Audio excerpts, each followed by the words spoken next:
Yo. Well, well, well. What do we have here? Magic the Gathering stream. Alright, back to Painto. Welcome Magic the Gathering Big Flats players. In the future on Wednesdays, or maybe not every Wednesday, but in the future,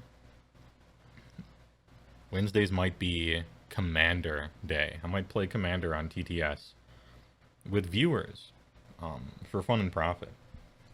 This one's just going to be like, I'm showing you some cards. A lot of people were wondering about it, and I have some fun little collections that you might enjoy. Hopefully you can see everything all right. Yeah, this is normally the painting area, your hand reveal. Let me see. Got deck boxes here from all the years. What do we got here? Okay. I'm gonna show you something fun first. First, we shall have fun. This is probably my favorite collection of cards that I have. And see if you can guess the theme of this collection. Alright? So you can guess the theme of this collection. Oh, put down a playmat? Jeez. I have to leave the room. Alright, you know what? You're right. You're entirely correct. There has to be a playmat. Imagine not having a playmat for the Magic stream. Be right back.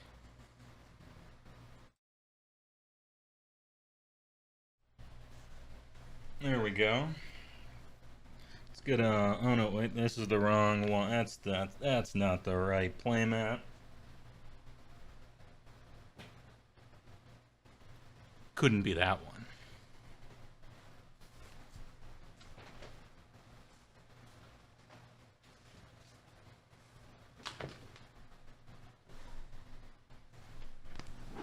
How about that? How about this one?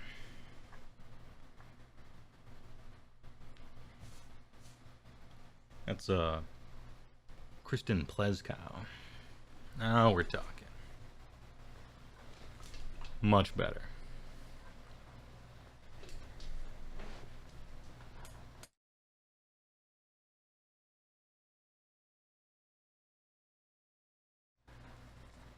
All right. Yeah, tasteful. Jesus.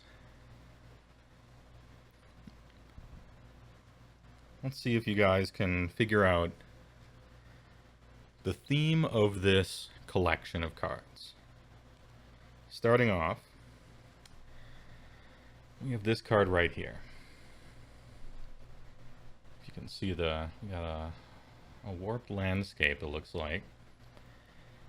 Kinda, it's foil though, it's kinda curled. Alright.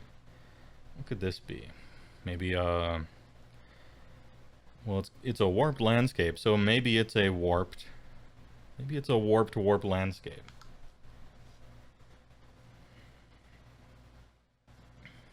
And then what do we got here?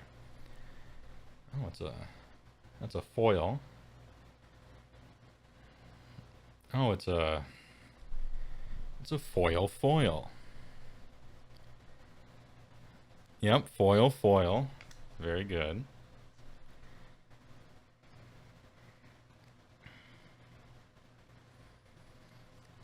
Literal meaning deck.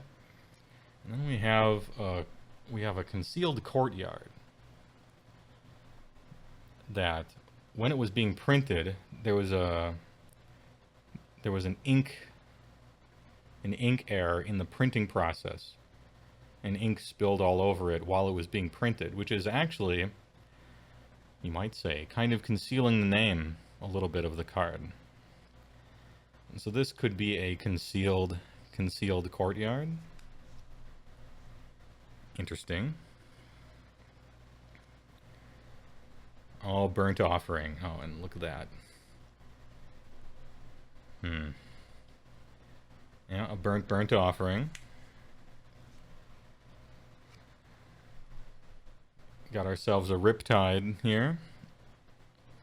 All blue creatures become tapped for 1 blue. Riptide. Alright, a ripped Riptide.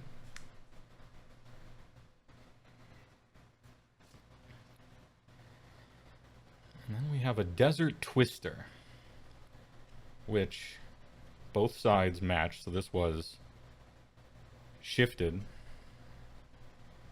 But also, notice the bottom part of it here. Square corner, kinda goofy corner, these corners are okay, but this one isn't. This one's just sheer cut off. And so it is a twisted Desert Twister. Yeah, Twisted Sister.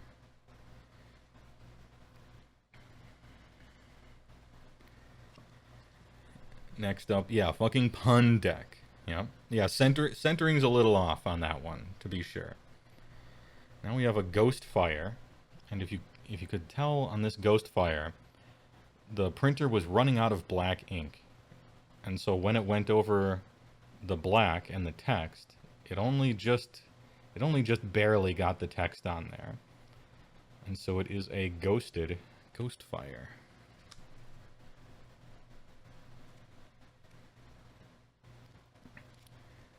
Here we have a Select for Inspection that had the foiling goo that they use spill all over it during the printing process.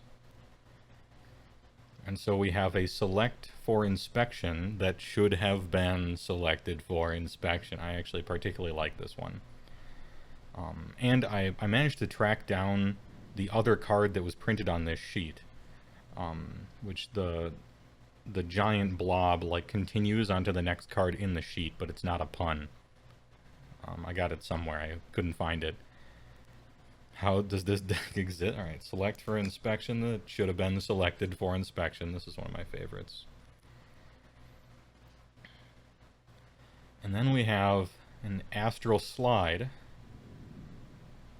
And the centering on this one ain't so good either. And if you look at the back is perfect. Pristine, right? Cut perfectly. And the front, this is what is known as a shift, where when they were printing the back of it, everything was fine. And then when they were printing the front of it, the whole sheet's thing got shifted over a little bit and it printed anyway. It's not a miscut.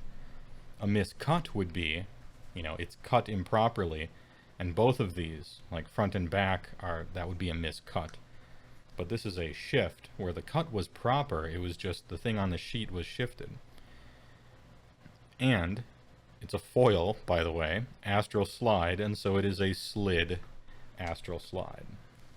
I like that one too, that's a favorite of mine.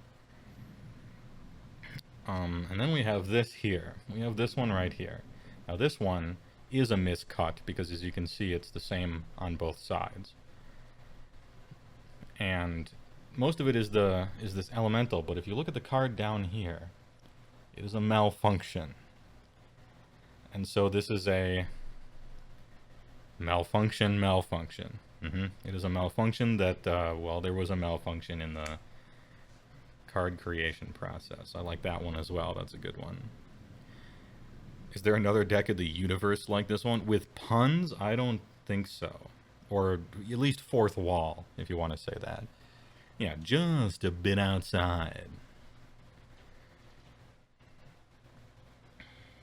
Can you use it as both? Technically, you have to use it as the one that has the name and mana cost. Technically, but you have to okay it with the TO. For the 1 in a million players who happen to have like Misprint style decks, that's usually how it works. And then we have some that I created myself, besides the Riptide and the Burnt Offering. All these other ones are factory. Get your non-factory cut bullshit out of here. Pathetic. These are factory misprints, except for these two, obviously, which I just did myself to be funny. I got this altered, right? We got a altered ego, and I got this altered by an artist. And so this is a altered ego of Superman's alter ego. Alright, the trifecta, the triple. Altered ego of Superman's alter ego. That's a pretty fun one. I like that one.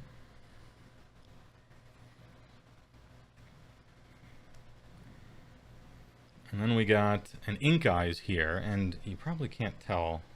I don't want to take it out because it's an alter and you don't want to smudge them.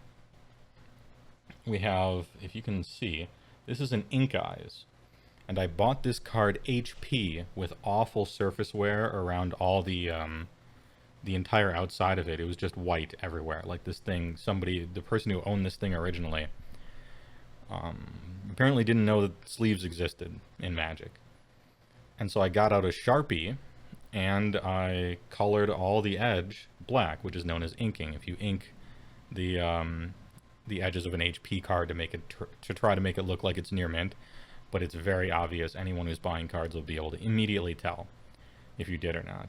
And then I got it altered, and so she's got blue ink coming out of her eyes there, and I gave her a little headdress, as you can see, which is an Incan headdress. And so we have an inked Incan ink eyes with inked eyes.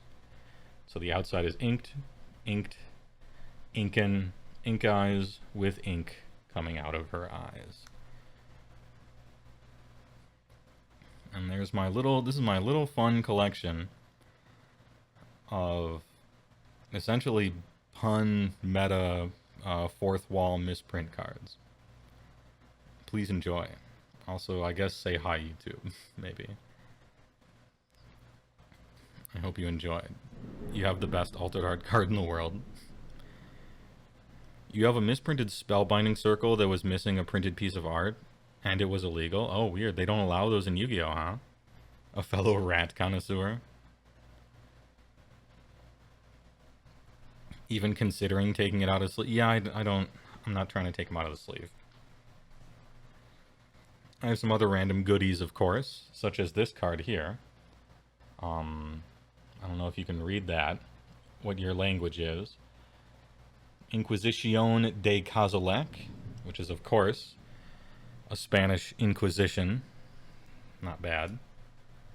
This is like, you can just buy this. This isn't, super special, but it, you gotta, for completeness sake, you need the Spanish Inquisition.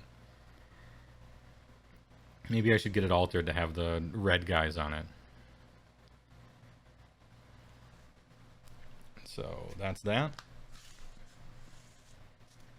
Collection number 1. I hope you enjoyed. You didn't expect it? Well, sometimes when you play Magic for a living for over a decade, you collect some weird stuff. Mago de Disco? Oh, Mago de Disco. No, I don't. Disc Mage. I do have somewhere, I can't remember where it is. I have the Koth von Hammer clan, though. I do have that one. Koth of the Hammer, by the way. The German version of Koth of the Hammer is named Koth von Hammer clan, and a bunch of people would get him altered to look like MC Hammer, And then there's this. I bought this. This is a pre-constructed commander deck, alright? It's a pre-con for Derevi Imperial Tactician. But there's something wrong with it. There's something entirely wrong with it, actually. There's something wrong with the entire commander deck, even. The entire thing was brutally mischopped at the very last moment, and they didn't catch it. And so you can even see like stuff at the very bottom of the print sheet being printed out. Bane of Progress, Command Tower. And so yeah, the whole pre-constructed deck was brutally chopped up, and it was chopped in a way that nobody really wants it. Like, it's hard to even see stuff in here, but it's just a fun little oddity. A neat little oddity. And some of them are worse than others, right? Some of them are way worse. Some of them are almost normal, even. Acidic Slime, kind of playable. Soul Ring, unfortunate. The Soul Ring is perfect. If the Soul Ring was chopped wrong in a really cool way, then, you know, someone might care about it. But as it stands, none of this stuff, this particular stuff isn't worth too much. You gotta find somebody who's really into miscuts and misprints and things like that. And somebody like that is rich enough to want something more interesting than one pre-con commander deck where the whole thing got chopped up. I don't think it's worth... Maybe it's worth $100, I'm not sure. Some of the cooler misprints and stuff can be worth fantastic amounts of money, but are mischopped stuff valuable or just rare? Both. It kind of depends. It depends on what it is, how bad it is, if it looks cool, if, you know, something... Some of them are worth tens of thousands, some of them are worth nothing. It really just depends. Can you puzzle it back out in frame? Yeah, maybe I could. Maybe that'd be fun. Salon del Señor de los Benditos. Oh, okay. There was a deck where they printed another deck on the back that sold for a shit ton. Yeah, I'm familiar with that one. There's also several famous misprints, such as the... I think it's the... What was it? Charlie Brown... What was the card, though? Something from Visions, maybe. I can't remember what the card exactly was, but it's... there was a Charlie Brown comic that was still on the roller from last time, and you can kind of see Charlie Brown's face in, like, a gem on it, and several of them... It wasn't, like, super common, but there was enough so that it was a thing, and those are worth a lot. Sometimes you get double printed, where it prints it on the card, and then it prints a separate card on top of it, sometimes upside down. And if it's like a brainstorm or something, then suddenly it's worth thousands of dollars, right?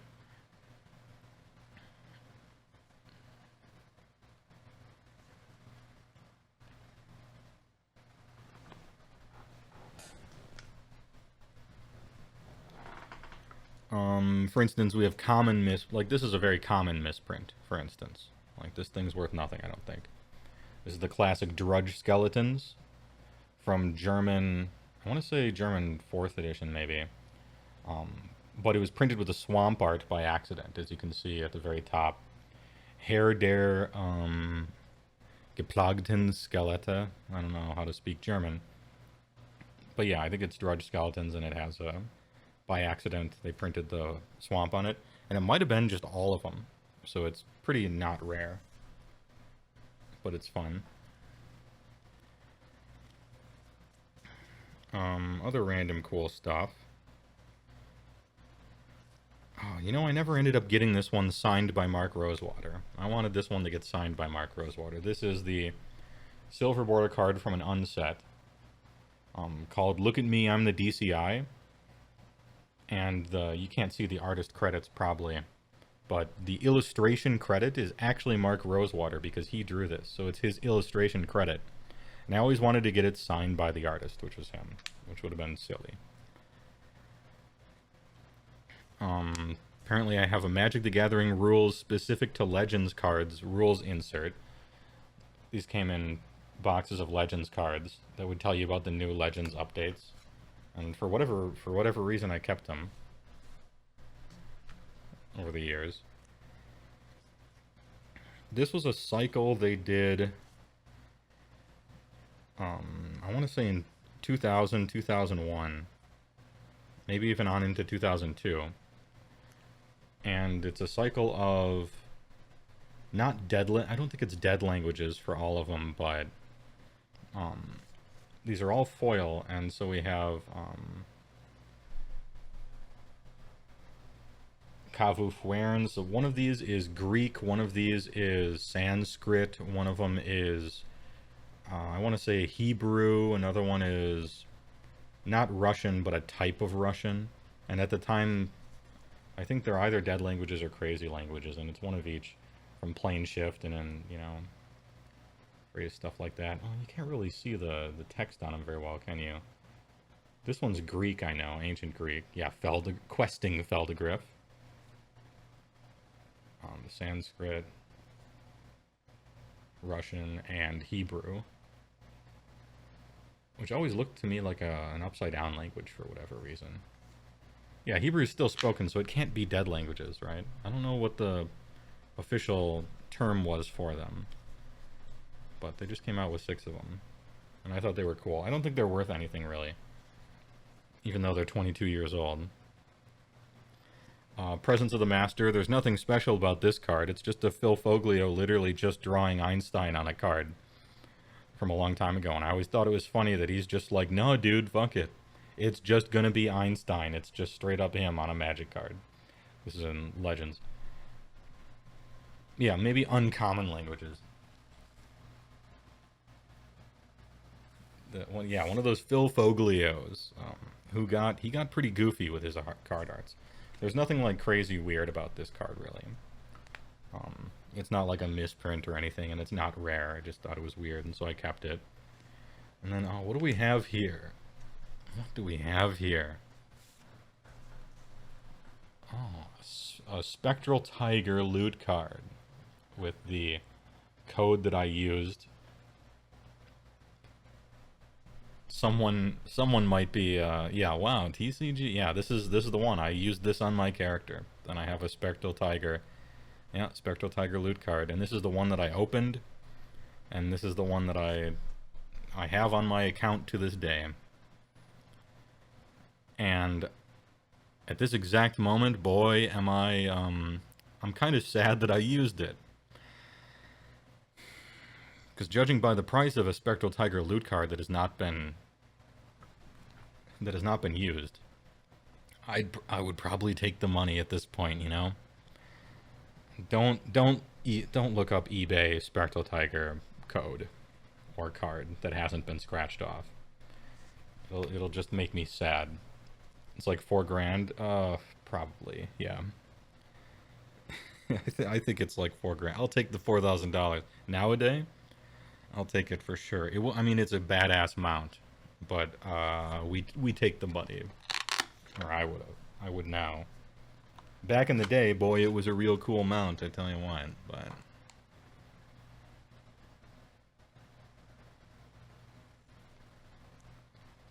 You're wondering if there's a Magic card that rivals the first edition English Hill Charizard? Well, I was going to go over my Commander deck here, and I happen to have one that does. I happen to have a card that does rival the Charizard. This one specifically is definitely worth more than that Charizard, even in this condition.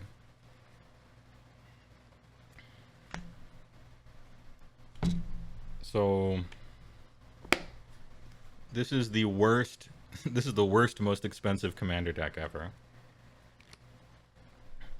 It's Garth One-Eye. Garth One-Eye, this guy.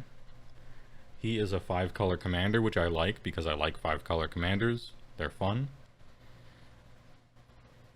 Legendary creature, 5/5 for 5. You can tap him. You can tap this guy. Oh, we have some tokens here.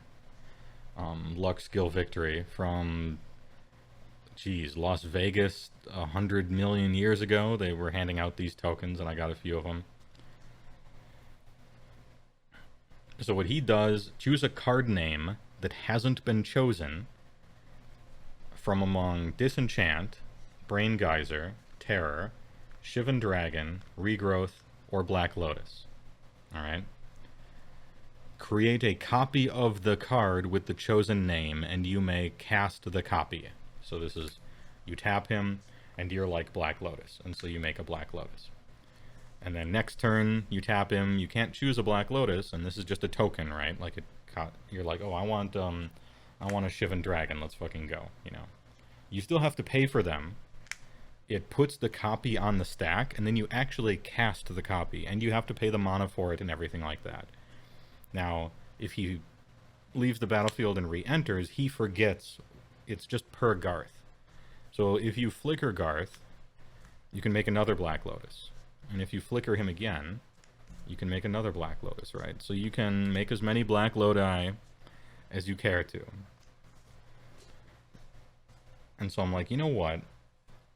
I want to make Black Lotuses. I want to make as many Black Lotuses as I can, and just kill people with a bunch of Shivan Dragons or something in EDH. It's not great, but it looks cool. The absolute flex of using a Black Lotus to demonstrate. Yeah, and all these others too. Okay, the disenchant probably not very impressive, but so the point of this deck is I'm gonna play Garth, and I'm going to give him haste somehow, and it's supposed to be, it's not really a control deck, but it isn't good, and if your deck isn't good and it's slow, it kind of has to be a little bit of a control, right, strategy. And so I'm kind of chilling and making a bunch of Black Lotuses. The cool thing about Garth is you can activate his ability on someone else's turn, and you cast it immediately. So even if it's a sorcery like Shivan Dragon, when someone attacks you, you can, for instance, tap Garth, cast a Shivan Dragon, and then like block with it or something like that.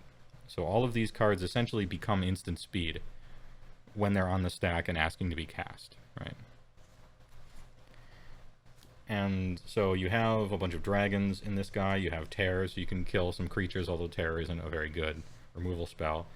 The thing that's really good, though, is regrowth, right? So every time you flicker Garth, you get another regrowth, which makes the singleton, which makes the one of random cool card in the deck, you know, reusable once you keep getting it. It's like, ooh, I found a cool card, and so you kind of regrowth it every turn, maybe, like you set up a little bit of an engine. Brain Geyser allows you to draw cards, which is good, and so it means that you can cheat a little bit on card draw in your deck, because you have access to a Brain Geyser whenever you want. And then Disenchant, especially in Commander, Disenchant on a stick is really quite useful. It won't get rid of gods, you know, or anything like that, but being able to disenchant stuff on a stick, pretty good. So, let's go through it. Let's go through it. The theme of the deck is kind of old school, I guess, a little bit. Not terrifically old school. It's not like a, by no means is it like a 93, 94 Commander deck or anything like that. But when in doubt, I wanted to use an old card for it. And so the first one is you have to win somehow. And so even if the deck isn't very good, it's nice to have a win condition so that the game can, like, you know, end, right? Here comes Deadeye Navigator. You might be familiar with Deadeye Navigator. This dude is Mr. Infinity. Like, he, you know, he combos with fucking everything, obviously. And he also combos with Garth. He has that ability. So, his ability is called Soulbound.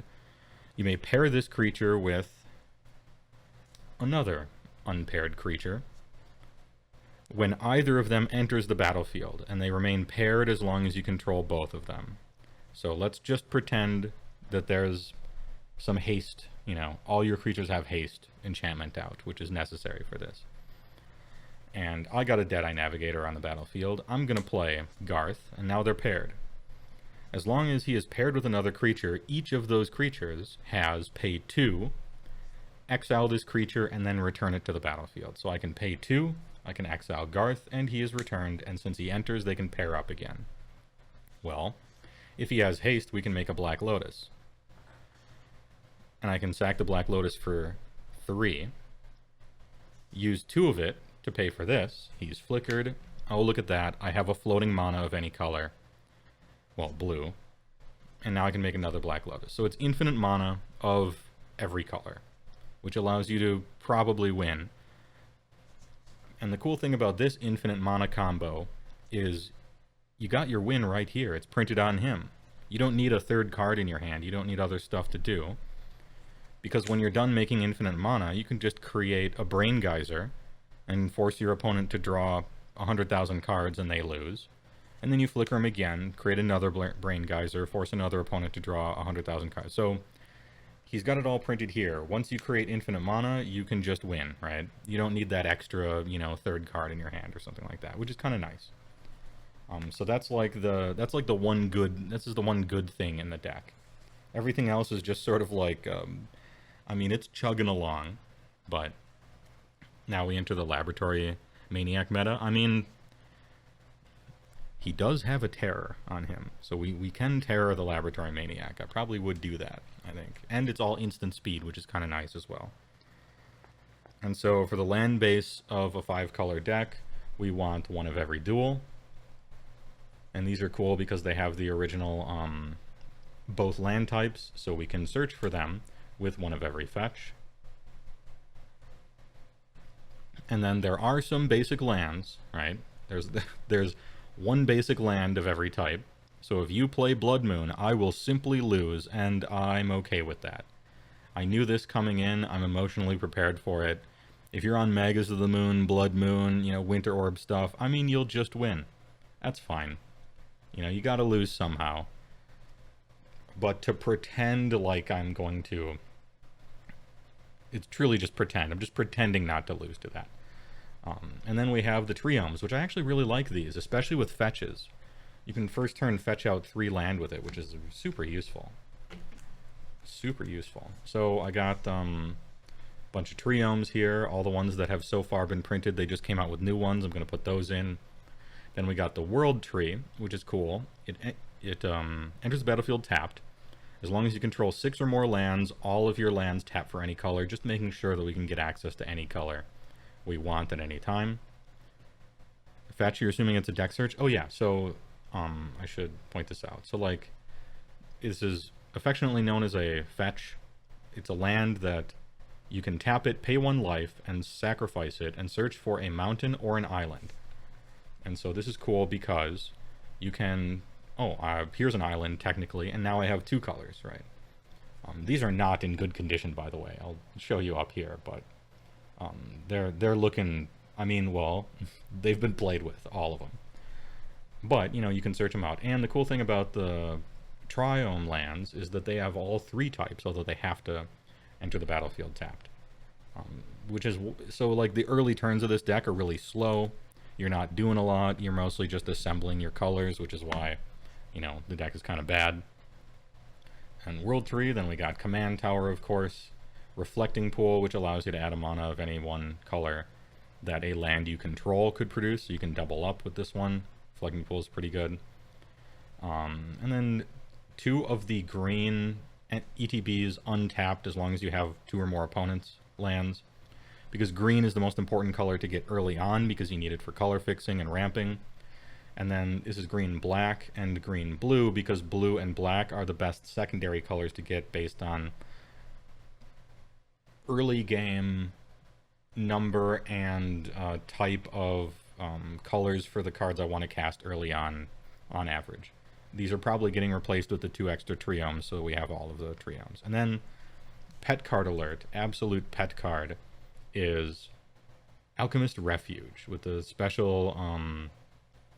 with the special Dizo, the Dizo art. And this is, it taps for a colorless, so it's the only land in the deck that taps for colorless, because I have a lot of colored mana, obviously. But you can pay green-blue, tap it, to cast spells this turn as though they had flash, and that's actually really good, because casting things on other people's turns is based, and casting stuff on your own turn is pathetic, right? And it's just kind of nice to be able to chill. And then right when it's almost your turn, you flash this guy out, and now it's your turn. You can do stuff with him. There's a bunch of other great interactions and reasons for it. But in general, casting stuff on your opponent's turn, or at least the option of it, is much better. Where's the Chromatic Lantern at? I'm glad you asked. Right here. So how many land? I think it's 38. I want to say it's 38 land. There's a lot of land in this deck. Because, well, I'm trying to get all my colors, I'm trying to get a bunch of land, etc. And then we have 12 ramp. 12 ramp / fix. We got Soul Ring, which is just kind of like the best ramp card. Yes, it only, quote-unquote, gives 2 colorless, so it doesn't help you with your colored stuff. But in Commander, I mean, it pays for commander tax based on itself, and the turn you play it, it doesn't lose you mana, right? So it's just great. Turns 1 and 2, what's not to like? Then there's Exploration. You can play an additional land each turn. Normally cards like this might not be ideal because it's only like super sick on turn 1 or 2 if you happen to have a lot of lands in your hand. And then after that it doesn't really help you any because the stuff has to already be in your hand. But I happen to be playing a lot of Crucible World style effects, and as soon as you can start playing stuff from your graveyard, exploration becomes way better. Especially if it's, say, a fetch land which you have to sacrifice. And so if you have exploration out and you have a fetch land in your graveyard, and a Crucible Worlds or a Ramunap Excavator or something like that, like, okay, I'll play my fetch from my graveyard, search for something, I'll play it again from my graveyard, search for something, and now you're just like netting mana every turn, and you're kind of churning around with a dirtily value engine. Dirtle value engine, by the way, might as well be what this deck is called, because that's what we're doing with it. Next up, Arcane Signet, which I really like this card. I was so happy to see it obviously made like just for Commander. It costs 2, which is the perfect amount. It goes in anything, it taps for any of colors of your commander, which in this case happens to be 5. I like the old school border, so if I'm going to get a card, it tends to have the old border, because I'm old, and I like the old border, so that's a great one. Then we have Heywoah Stone here, from the Dark. Oh man, my Heywoah Stone from the Dark. You know, the Dark was the first pack of Magic cards I ever bought. Had an Uncle Istvan and a Ghost Ship in it, if I recall correctly. This is also great because it costs 2. I don't like ramp cards that cost more than 2, for the most part. I like to be proactively doing something by the time I have 3 mana out. But, you know, Cultivate, Kadama's Reach are both obviously excellent cards. They're great. They set up. Oftentimes they give you 2 mana because you couldn't make a land drop otherwise. But here we have Heywoah Stone. It gives you a mana of any color that your opponent's lands could produce, and since we're 5 color, we can always make good use out of that. And it doesn't enter the battlefield tapped, which is good. We have 3 visits from Portal 3 Kingdoms, a little Kujin artwork there. Costs 2. Sorcery, search your library for a forest card and put the forest onto the battlefield. Now, an important reason why this is so good is that the forest enters the battlefield untapped. Usually they enter tapped with a bunch of the 2 mana stuff, and sometimes even the more expensive ones. And it's nice to get it untapped. Also, it searches for just a forest. And so if you want black mana, well, hey, look at this. We have a Bayou. So now I get black and green from this, and this is not only color fixing, but it's also ramping. And if you ramp and color fix at the same time, and you cost 2, and it enters untapped, so you might be able to do something else, we're cooking, right? Then we got Nature's Lore from Portal. Search your deck for a forest, put it on the battlefield, shuffle. It's exactly the same thing as 3 visits, and it's a singleton format, so yes, I would like one of each. Thank you very much. And it's got that beautiful Therese Nielsen artwork of the Dryad lady. Big fan. And it counts triomes as well. So if you grab a triome with it, you essentially get yourself 3 colors for this one. It doesn't overwrite the triome effect. The triome does have to enter tapped because that's what the triome says, right? So this won't get you an untapped triome, but a lot of the times it's worth it anyway. It's a nice option. Now we get Farseek. Now we've entered the ones that start putting stuff onto the battlefield tapped. And this one is search for a plains, island, swamp, or mountain. Notice it lists all the types out. It doesn't just say a basic land. It says plains, island, swamp, or mountain, and put it onto the battlefield. So that's great because it means we can get a plateau if we want, you know, plain mountain or whatever. You can even get a forest with it, but it has to also be another color, so this works on triomes as well. And it works on duels as well, and, you know, I guess technically basics. And it costs 2, which is the right amount. It does put it onto the battlefield tapped, which is a little bit of a downside, but I'm probably just going to choose a triome in that case anyway. Then we have Explore. It's a singleton format, but I'm playing 2. Alex Burton Cheaty shout out. No, I'm just kidding. It's just 1. I love Explore. Big fan. I'm sad that one of the most famous cheating events in the game was done with this card because it's one of my pet cards. I love this card. And it didn't deserve the hate. Explore is a tool. It was just used wrong. Anyway, you may play an additional land this turn, draw a card. Ooh. You know, I was tempted with the you may play an additional land this turn and the 2 mana cost and splashable, but you had me with draw a card, gimme it. Which means it's even good late game. Right, yeah, what turn is it? To explore. This is nice because also, much like exploration, you could, if you have a Crucible out, you can explore and then play a second, you know, fetch from your graveyard or something like that, put another one from your hand out. Or even like on turn 1,000,000, on turn 1,000,000, Farseek basically sucks. It doesn't do anything. But on turn 1,000,000, Explore at least draws you a card, which might top deck you into something that saves you. And so, that's why I like it. Even you know about that moment of cheating? Damn, the famous moments in cheating. Sad, really. Well, what are you going to do?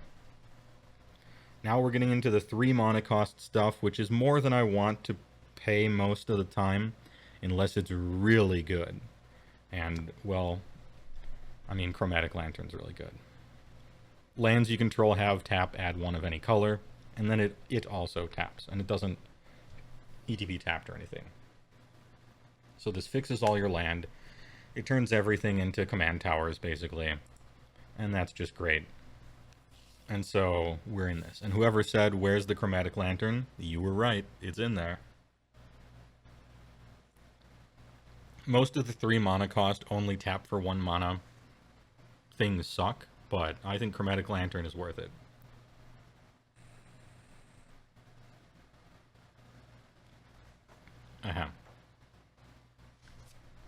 Next up, we have Crucible of Worlds, which, this is from 10th edition.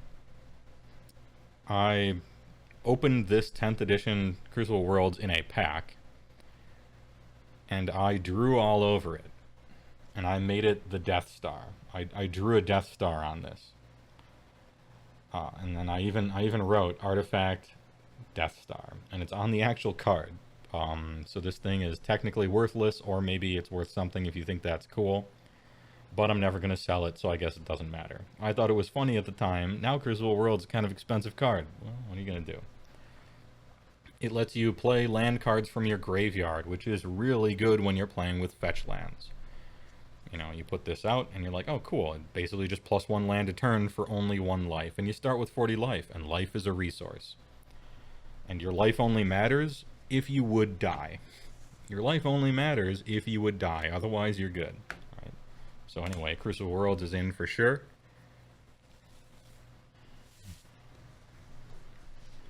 Crucible, what, 50-ish bucks? I don't know. For 10th edition, it's probably much less than the 5th Dawn version. But yeah, it's like 40 bucks. And so I drew a Death Star on it, and now it's worthless. But what are you going to do? I'm not trying to sell it anyway. Then we got Ramunap Excavator for our 11th ramp/fix. He is just a Crucible Worlds with legs that you can kill. You may play land cards from your graveyard. He's splashable, which is always nice, something you have to pay attention to when you're playing a 1,000,000 color deck. And in a singleton format, I'll take 2 of them, thanks. I love that Ramunap. The Ramp-unamp. Excruciator. And then finally, a card that totally doesn't belong in Commander decks anymore because it's just too old, it's just not good enough. It feels like it is, but it just isn't. However, you know what? This is the deck to play stuff like that, if ever there was, right? So, Gens, aka Sad Robot, aka Solemn Simulacrum with the cool old school border. I just like him. He's definitely a pet card from a million years ago, original Mirrodin. And if you played back then, you may be equipping sort of Light and Shadow to him and then Death Clouding your opponent. If you weren't trying to be a cool kid and running Tooth and Nail, or honestly probably Affinity. Solemn Simulacrum. 2/2 for 4. When he enters the battlefield, search for one of your 5 basic lands, put it out tapped, so he ramps you. And then when he dies, draw a card. And you know what? Draw a card, 3 best words in the English language. Besides, maybe take an extra turn. Or win the game. But anyway, I like Solemn. He's cool. Also, there is a theme in this deck, a strong theme of flickering stuff, blinking things. And if you have a blinking theme, well, now Solemn gets a little better, right? Because every time he blinks, he gets you another land, even if you're only running 5, like I am. So, 12 ramp slash fixing with, I think, 38 lands. I can't remember. So about half of the deck. About half of the deck is mana or ways to get mana, which is fairly typical for me. I play Battle Cruiser Commander, alright? I'm here for the long haul.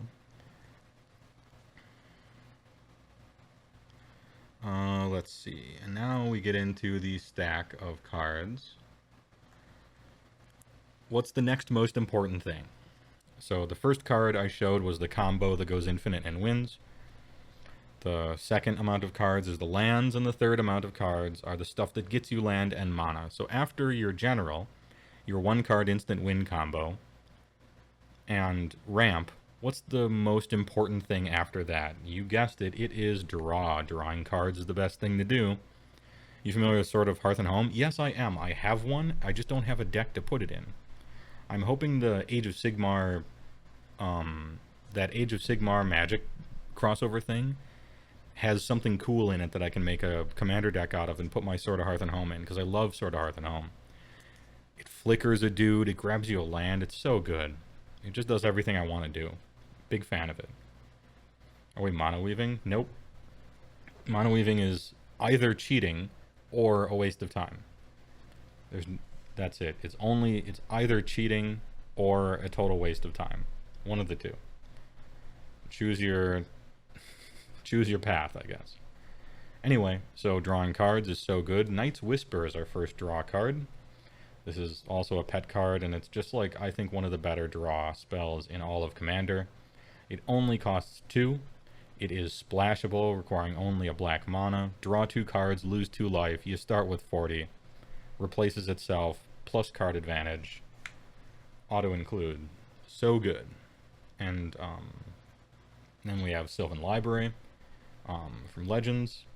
This card has a buttload of text on it that has changed a few times over the words. Don't worry about it. Long story short, you kind of brainstorm every turn, unless you want to pay 4 life per card not put back. In which case you can draw 3 and pay 8 life, which I think every time I just do in Commander. Usually I play Sylvan Library, and then when it gets around to me, I just take 8. I'm like, alright, I'm at 32, and just draw 3 cards and don't even look at them. But if you want to be a little careful with your life for some reason, you can of course put some back that you don't want, and then shuffle them away, because we have a bunch of fetch lands in here. I don't think I would play Sylvan Library in a commander deck that wasn't running a bunch of fetches, but we are, and so we have fetch privilege, and so we can play stuff like Sylvan Library. Because when the top 2 cards of your library are bad and you know it, it's nice to be able to shuffle them away, and fetch lands manage to do that. Continuing on, our draw is a card that everyone hates, and that is Rhystic Study. Whenever an opponent plays a spell, you may draw a card unless that player pays 1.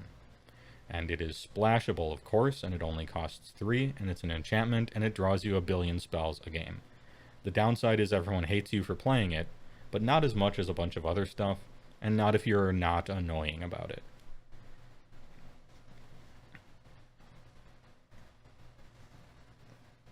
Did you pay the 1? No. When I play Rhystic Study, I do this. I'm playing Rhystic Study. Tell me you're paying, or I will assume you're not, so that I don't have to ask you every fucking time. And then it's up to my opponents to remember. And if they're a red player, they will never pay the 1. And if they're a blue player, they will always pay the 1, and they'll get really mad at everybody else who's not paying. But hey, blue players get mad, I guess. And then we have Wheel of Fortune, which is pretty good. I don't know if you can see the text on it. All players must discard their hands and draw 7 new cards. So this is good because you get to draw 7 cards, and drawing 7 cards is the shit, right? It's also good because it forces your opponent to discard their hand. And what if you know their hand is great? What if you're playing against a blue-green player with 17 cards in their hand, right? Well, Wheel of Fortune. They have to discard them, and now they get 7. It's bad because everyone gets to draw 7, so it's a very risky play. But when you're totally screwed, I like to build commander decks in such a way so that if you're wickedly screwed and you just have nothing, I like the highest chance of top decking something that can bring me back into the game, in other words. And that's Wheel of Fortune. Then we have Stinging Study, which is a newish card. It's an instant for 5, and very importantly is splashable, only 1 black. You draw X cards and lose X life, where X is the mana value of a commander you own on the battlefield or in the command zone, which is 5 for us, because Garth costs 5. And so this is an instant speed, splashable, draw 5, lose 5, which is awesome. Just great. I'm not playing a terrifically large amount of draw in this deck because Brain Geyser is underneath Garth, but Stinging Study is quality business. That's a good one. And then we got Muldrifter. Ooh, pet card alert again. Muldrifter, boy, I'm a fan. This dude, splashable again, only 1 blue. It's a 2/2 flyer for 5. When it enters the battlefield, draw 2 cards. Hey, I love it. It's a chump blocker. It can chump block flyers. It draws you 2 cards when it enters the battlefield. If you're hella screwed, you can evoke it for 3, which means you can play it for 3 to just draw 2 and then it dies, right? And it interacts with our theme of flickering stuff. And, you know, flickering Muldrifter, pretty good. Drawing cards is pretty good. Now we have pet card alert that actually sucks, but I'm playing it because I like fun, and apparently I don't like to win. We have Bringer of the Blue Dawn. Binger of the Blue Dawn. You can pay 1 of any color, 1 of every color, rather than Bringer of the Blue Dawn's mana cost. So you can pay Wooburg instead of 9. So this is a 5/5 for 5, in other words. It has trample. At the beginning of your upkeep, you may draw 2 cards. Hey, nice. Binger of the Blue Dawn. Yep. So if it manages to live until it gets back to your turn, hey, I'll just draw 3 cards real quick. Seems good. As a 5/5 for 5. It's not hugely impactful. Your opponents kind of want to kill it because you drawing 2 extra cards every turn is really good. But it's not often the biggest threat. And the art is terrible. Virtually Evil, thanks for the big primer. I appreciate it. 10 months, not bad. Hey, thanks for the prime.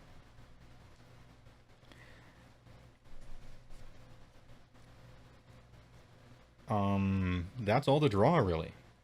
Again, as I said, I don't have a lot of draw in this deck because Garth has draw on him. Which is not the greatest plan because if you never resolve Garth or he dies right away, now you don't have a lot of draw. But I told you this deck wasn't very good. But it is fun. So anyway, there we go. We got legitimately 7 draw cards. Although most of these draw you a whole bunch of cards, though. So at least the quality of them is pretty high. After drawing cards, what's the... Oh, is Hand Plus as powerful in Magic as it is in Yu-Gi-Oh? I don't play Yu-Gi-Oh, so I don't know. But in Magic, drawing extra cards is really good. It is very, very good.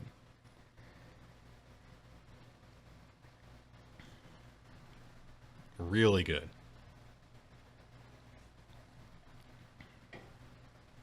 Anyway, so after drawing cards, what's the next most important thing to do?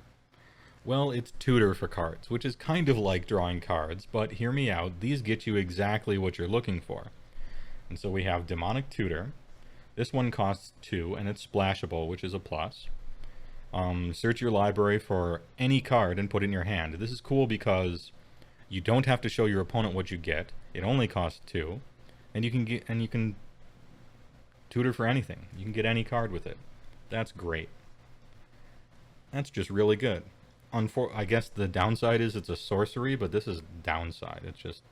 It's sick. It's super sick. Yes, I have Demonic Tutored for a land before. No, it didn't feel good, but hey, Demonic Tutor even allows you to do that. If you're screwed, my boy can help you out. And also, because Regrowth is one of Garth's cards, sometimes you can just Demonic Tutor, and then if you have your little factory out, You're regrowthing Demonic Tutor just over and over, you know, or whatever card you're getting with him, which is pretty strong. One of the reasons I like Garth so much is because he's a little tiny engine that lets you regrowth everything forever. And since when he taps, he makes things instant speed, which allows you to do stuff like your opponent casts some spell, and you don't even have any cards in your hand, and your opponent's like, "Ooh, I cast this spell, I win now," and you can respond by tapping Garth, playing Regrowth in response. You get to cast it because he's allowing you to, even though it's a sorcery, to get back a counterspell from your graveyard and then counterspell it, all with like no card in hand and stuff like that. So that's kind of cool stuff. Next up, we have Eladamri's Call, which is like Demonic Tutor in that it costs 2, although, you know, one of each green and white, but it's an instant, which is great. However, you can only search for a creature and put it in your hand, but that's great. I mean, searching for a creature is very good, especially in this deck. There are some creatures that I might want to search for, such as this creature, right, which wins the game. Like, you might want to search for that one, so that's pretty cool. And if they kill Deadeye Navigator, you can regrowth him. If they exile him, well, then you have to win the fairway with a whole bunch of Shivan Dragons or whatever, but what are you going to do?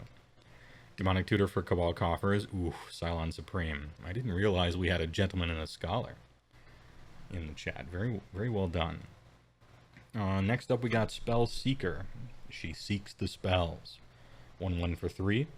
Enters the battlefield, you may search your library for an instant or sorcery with converted mana cost 2 or less. Plus a whole bunch of other ones, as you'll see later. Put it into your hand and then shuffle. This is good because it's a little body. It's like a spell, but she has legs, which means she can chump block stuff that isn't flying, and she interacts with our flicker effects, so that we can flicker her and keep tutoring for stuff over and over, which is pretty useful. And then, rounding out the 4 tutors that I have in here, we have another bad card, Binger of the Black Dawn. Alright. Another Pay Wooburg, so he's a 5/5 for 5 with trample. At the beginning of your upkeep, you may pay 2 life. If you do, search your library for a card, shuffle it, put it on top. So you get to Vampiric Tutor every turn. I don't have a Vampiric Tutor in here. I cut it for some fun card instead. So this one, it's a little dude chillin', and he gets to Vamp Tutor every turn, which is alright. And that's the tutoring suite, only 4 of them. And then after tutoring, what's good? Well, that is being able to say no. I don't have too many counter spells in here, but you gotta play a few of them if you don't wanna, well, first of all, if you don't want to lose in an unfun way. And also you can kind of be a little bit of Team America World Police. Your opponent is trying to play Winter Orb. You really want to just say, get that shit out of my sight. Be gone. Someone's trying to play Winter Orb. Someone's trying to play Warp World. Someone's trying to play Blood Moon. You know, just one of those Armageddon, you know, Jockle Hops. You know, what? I don't think it's Jockle Hops. Is it Yockle Hops? I'm not sure. You do need to play a few of these just in case. And of course, we got the Richard Kane Ferguson artwork, best artist, or probably my favorite artist for Magic cards, RKF, Mr. Richard Kane Ferguson. It costs 2, it's splashable, it counters any card, not just like a certain type of one. But it's fair because your opponent draws 2 cards at the beginning of the next turn's upkeep. You draw 1 card at the beginning of next turn's upkeep. So it's a counter spell that replaces itself. And your opponent, hey, they get to draw 2 cards. Enjoy that, kid. Next we have Tail's End, which is I don't think this is like too popular to play in Commander for some reason, but it feels like it is, and I like playing with it. You get counter target activated ability, triggered ability, or legendary spell. So it's going to counter commanders, and it's going to counter activated and triggered abilities, which are very common in Commander, and many of them are really good. Also, it's splashable, of course. There's a lot of activated and triggered abilities that you really want to counter, usually, in my opinion. And then we want to just, you know, we just want to mana drain people, right? Counter target spell. It's double blue, so it's a little harder to cast, right? You got two blue up there. but counter target spell at the beginning of the next main phase. Add X to your mana pool. X is the casting cost of the target spell, so this ramps you briefly.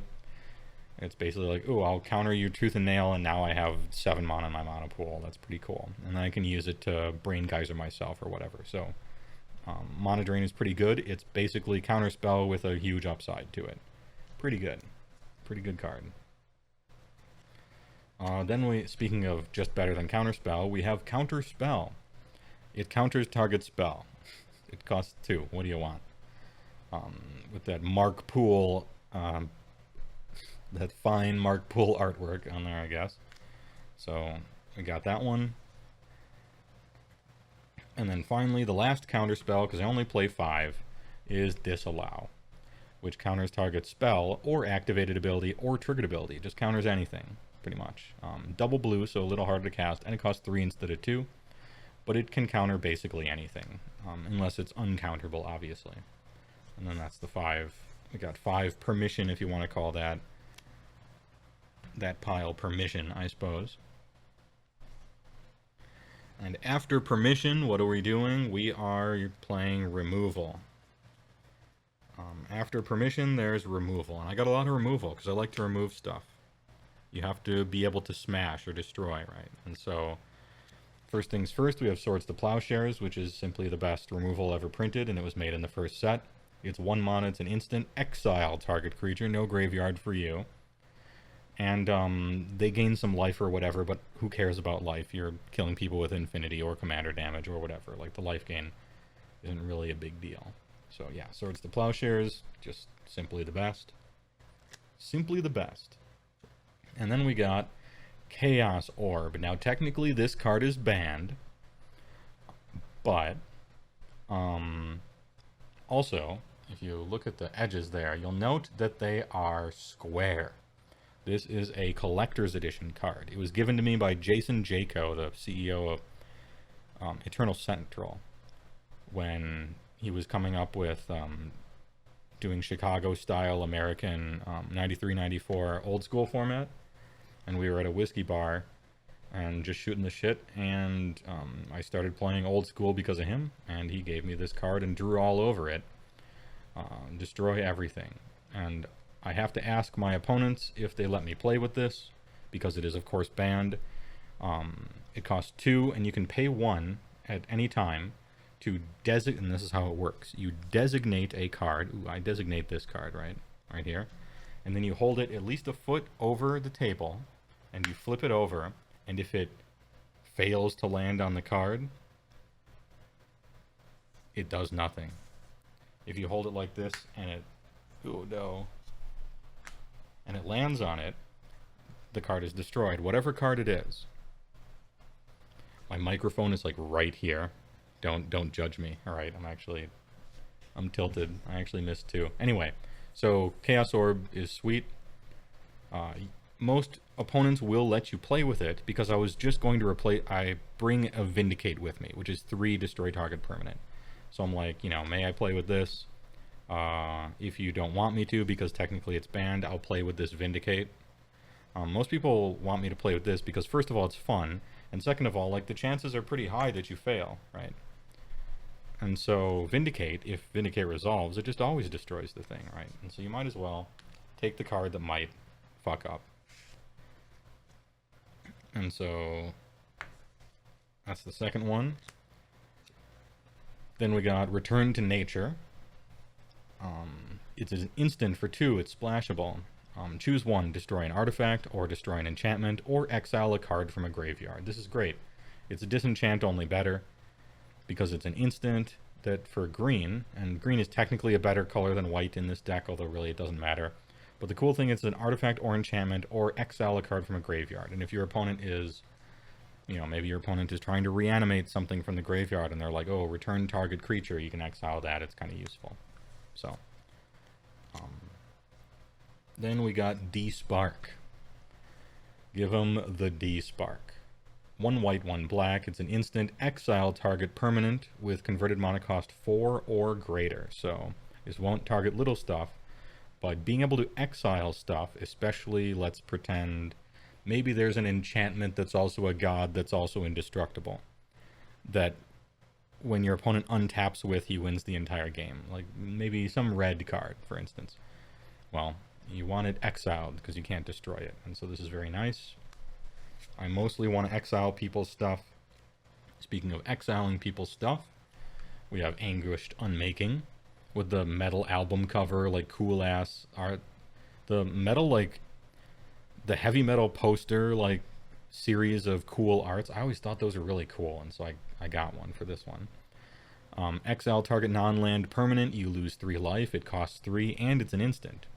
Just seems great to me. It does all the stuff I want. Yeah, dude, Thraxamundar, that thing looked awesome. I'm a big fan of this cycle of art. I think it was really, just a really cool idea, and really cool. How about Exsanguinate for 198? Well, you know, that's why we play this. Exsanguinate for 198, that's why we play stuff like that. Or we try to, anyway.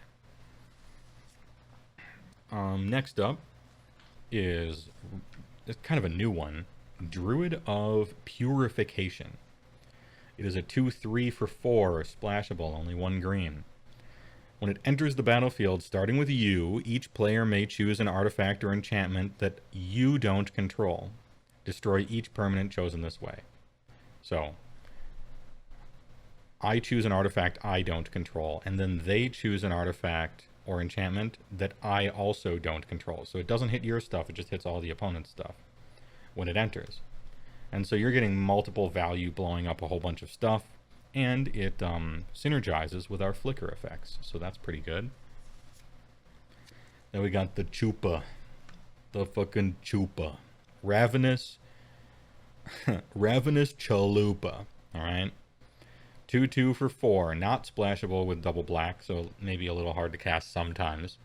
When it enters the battlefield, destroy target creature and opponent controls. Hey, that's great. Destroy target creature and giving you a body to block with is great. The aforementioned flicker effects, pretty good with something like that. Next up, Acidic Slime, which might not be in here like too terribly long. Because this is a real old one, and 5 is a lot for a 2/2 Death Touch, right? So it's pretty decent for jumping, I guess, on the ground. But when it enters the battlefield, destroy target artifact, enchantment, or land. This is basically why Slime is in here. It can destroy land. Like, oh, you got a Cabal Coffers over there? Get that off. Get that off the table. Clean my mat off. That Cabal Coffers out of here, you know, or whatever. Plus it's a 2/2 Death Touch, and it interacts favorably with our flicker effects. And so if you have, you know, sometimes you can even win without your commander out if you manage to have some repeatable flicker effect. You're like, okay, it's my turn, I'm going to flicker this guy 5 times, blow up 5 of your land, go. Alright, my turn again, flicker him another 4 times, blow up 4 of your land. Okay, we're done. You know, so sometimes he can interact pretty favorably like that. Next we have Ashen Rida. It costs 1 billion, right? Like 8 double white, double black. Like, it costs so much. On what turn could you possibly cast this? Well, usually the turn after Garth, because you have an extra Black Lotus chilling, right? Sidio Busta, hey, thanks for the 5 tier 1 gifters. I appreciate it. Thanks for the grip. God damn. Please enjoy my emotes and dodging ad bullets in the future, those people. Anyway, we got Ashen Rider here. He's a 5/5 flying. Wait. She is a 5/5 flyer. When it enters the battlefield, exile target permanent. Not exile target non-land permanent, and not destroy. But exile permanent. So you can exile lands with it, you can exile indestructible stuff with it. This is just great. And of course it interacts with our flicker effects. And you save this one until you have like the whole engine set up, and you can just sit there churning it, right? Yeah, celebrating Magic the Gathering night. Thanks a lot. Then we got some spell-based AoE, because sometimes you need some AoE. You need some wrath effects, right? And so, as far as wrath effects go, how about Wrath? Okay, so here's Wrath of God. All creatures and player destroyed and can't be regenerated. Cost 4. It's not splashable with the double white, but if you want to destroy all creatures, I mean, Wrath of God is pretty much the gold standard. Next up, we have Toxic Deluge, which is technically better than Wrath of God, but who's counting? Costs 3 and it's splashable. As an additional cost to cast it, pay X life, and your life is used as a resource, so this is fine. All creatures get -X until end of turn, which kills them even if they're indestructible, which is kind of nice, actually. So Toxic Deluge is a good one. Because sometimes, you know, you're playing some laborious, lugubrious, slow, waddling, glacial deck like this. It takes forever to get all its lands out. It's not doing much the first few turns. And sometimes your opponent is on, oh, turn 1, Birds of Paradise, turn 2, Llanowar Elves, and also the elf that taps for mana for each elf. And then after that, I'm going to Gaia's Cradle into elf that elves for... Die. Go away. Let's start over. Let's start over. Chill, bro. I know you got that crater hoof you're trying to toss at me for turn 4, but let's chill out a little bit. All right. Anyway, and then we got Damn. All right, this is Damn. Destroy target creature. Creature destroyed this way can't be regenerated, which is okay in a pinch, but it overloads for exactly Wrath of God, and so it's essentially the second Wrath of God. Meat Hook Massacre any day over that. Against exactly 1/1s, sure. But if all those elves are already 5/5s because of a bunch of fucking bullshit, Toxic Deluge or Wrath of God will take it out. And Meat Hook Massacre would cost like 7 or 8 to be able to do that. So I'm looking for mana efficiency.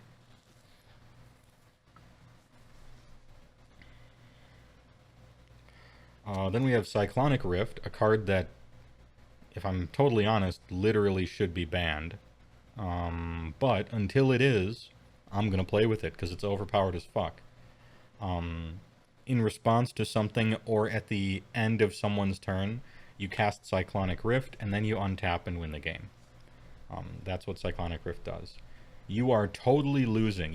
There's no way you could possibly win the game. You're just so fucking screwed. It's ridiculous. And then you cast Cyclonic Rift and then you win. You actually win. It's so good. And it's splashable. It's instant speed. It's ridiculous. And it's humongously not fun to play against. But it's legal for now, so I'm playing it. And then we got Ruinous Ultimatum, which is very hard to cast, as you'll note. We got triple white, double red, double black, sorcery. Destroy all non-land permanents your opponents control. That's pretty good. It's also pretty... Well, both of these are pretty good when you have a Garth that lets you regrowth every single turn to just Ruinous Ultimatum every turn if you want to. And there's... Your mana actually ends up being pretty good once you have 7. You can usually cast this no problem. It's the most anti-splashable card, but it turns out I'm able to cast it pretty consistently. You're also able to consistently cast it when you create a Black Lotus every time you tap Garth. Hey, Black Lotus, there's my double white, or triple white, we got it. And that is the removal suite.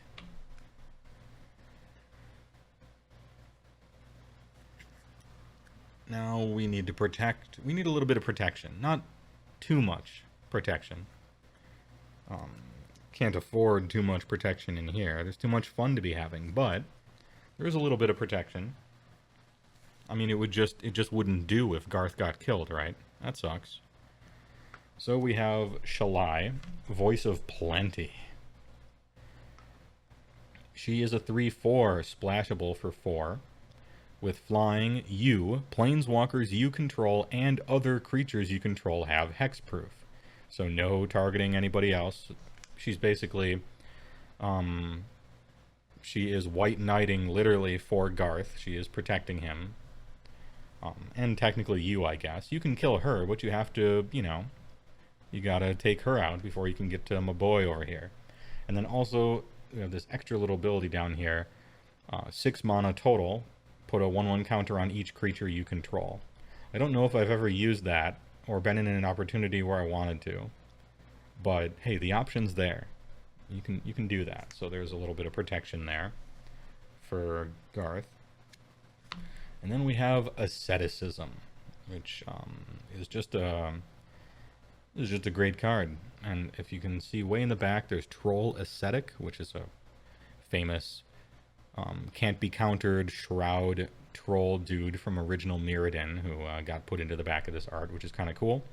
And it costs 5, not too splashable, but since it's double green, we have plenty of green. Creatures you control can't be the targets of spells or abilities your opponents control. So my creatures have hexproof. And then regenerate target creature costs 2. And if someone is using a shitty Wrath of God like Day of Judgment or Supreme Verdict that allows regeneration, hey, you get to keep your guys. So that's cool. Oh, there's also Thrun the Last Troll. And Thrun the Last Troll was a kind of a remix of Troll Ascetic. So there was Troll Ascetic remixed into Thrun, put into the background of asceticism. Next up, I need some haste enablers. I gotta have my man Garth.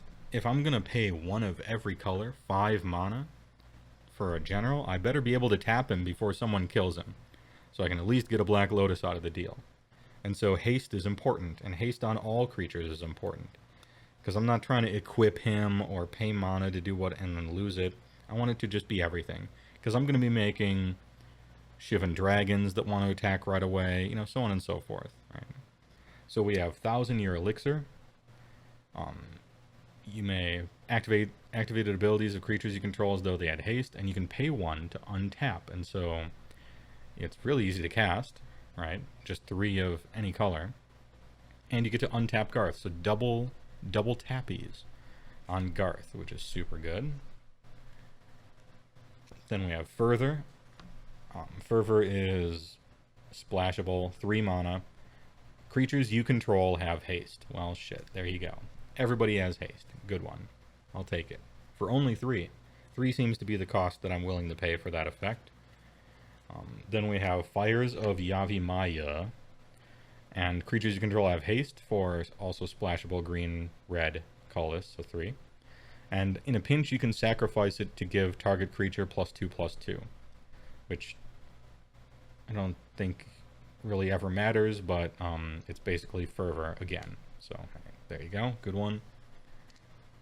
And then Temur Ascendancy, which is the best one. It requires 1 of Temur colors, but it's still splashable because it's only 1 of each, right? Who's that red Praetor? You're thinking of Urabrask the Hidden, who is fucking legit, by the way. That dude is a Chad. 4/4 for 5. Creatures your opponents control ETB tapped, and all yours have haste. That is so annoying. That's such value. Urabrask is so good. Unfortunately, he's a creature and he costs 5, and I'm trying to give haste to everything by paying 3 and having it not be a creature, so that I can wrath over and over. Anyway, creatures you control have haste, and whenever a creature with power 4 or greater enters the battlefield under your control, you may draw a card. And Garth has a power of 5, so when you play your commander, you draw a card. Also, when your commander flickers, you draw a card. And when your commander taps to make a Shivan Dragon, it's a 5/5. So you draw a card. We like drawing cards, and we like giving things haste. It's just the best one. Then we got Hammer of Perforos, not splashable because it needs double red, but that's okay. Legendary enchantment artifact. Creatures you control have haste. And then it's got this other thing on here, which is Ipsum Lorem. This doesn't say anything. Don't worry about it. It's just creatures you control have haste. You can technically sacrifice your land to make some fucking golem, but it never comes up. You want to keep your land, not get rid of it. Anyway, 5 haste enablers.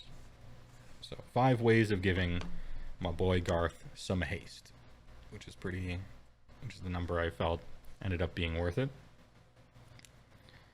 Now, hey, you know what? Technically, you are creating copies, and when those copies that you cast enter the battlefield, they become tokens. So it's a 5/5 Shivan Dragon token. It is a Black Lotus token. Rhythm of the Wild instead of Perforos's Hammer. No, I didn't want... great question, by the way. I specifically didn't want Rhythm of the Wild because it gives everybody Riot, and Riot triggers on cast, not on enters the battlefield. And if I'm flickering stuff, Rhythm of the Wild wouldn't give it haste, and so that's why Rhythm of the Wild had to go. But great question, I wanted to mention that for the video. And it also didn't help the tokens either. Anyway, so Shivan Dragon, once you cast it, becomes a token. Black Lotus becomes a token. So what if whenever you tapped Garth, you got 2 Black Lotuses? How about that? What if you got 2 Shivan Dragons? Hey, not bad. Parallel lives. And costs 4 and it's splashable.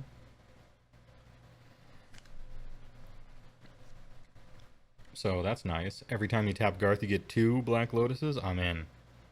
I'm fucking in. Also, I want more of that. So Anointed Procession, which is the same thing as Parallel Lives, except color shifted to white, splashable. Not bad. Yeah, give me more of that. Do I have Fires of Yavimaya? Yes, I do.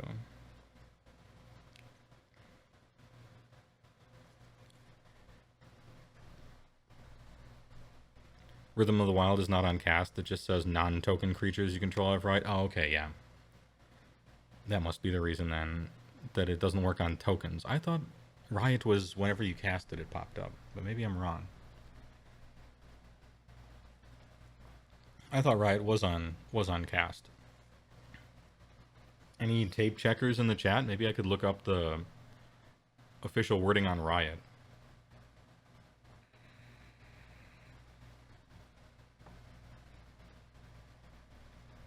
Riot is a replacement effect. Alright. Tape checking will now begin.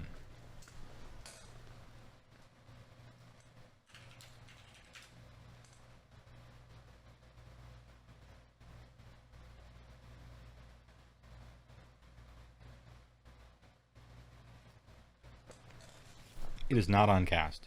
It is ETB.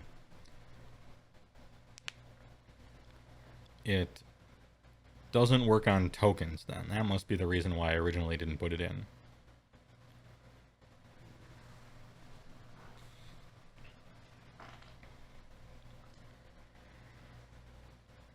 Still, man, you know what? It arguably could go in anyway because that's at least Garth, but yeah, I think that's probably the reason why. SD Arcade, cut that part out, make me look smart.